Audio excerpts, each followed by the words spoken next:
Kontrakt bo'yicha milliy armiyamiz saflarida xizmat qilmoqchi bo'lgan yurtdoshlarimiz diqqatiga. Mudofaa vazirligida nomzodlarni saralash bo'yicha raqamlashgan inson aralashuvisiz, mutlaqo shaffof tizim yaratilgandan xabaringiz bormi? Ishga kirishni xohlagan nomzodlar dastlab may.gov.uz orqali ariza topshiradi. Ularning ma'lumotlari va kerakli hujjatlari integratsiyalashgan tizimlar orqali avtomatik tarzda shakllantiriladi va yuklab olinadi.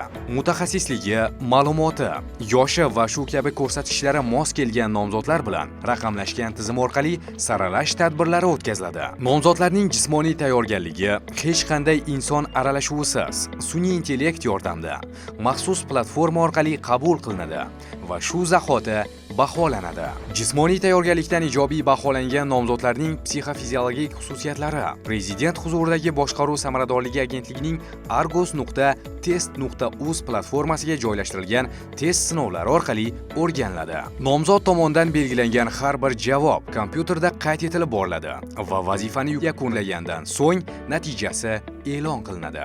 E'tibor qiling. Test yakunida nomzodlar ro'yxati va natijalari to'g'risidagi qaydnoma inson aralashuvisiz avtomatik shakllanadi. Saralash sinovlari yakuniy natijalariga ko'ra bayonnoma maxsus platformada avtomatik tarzda to'ldiriladi.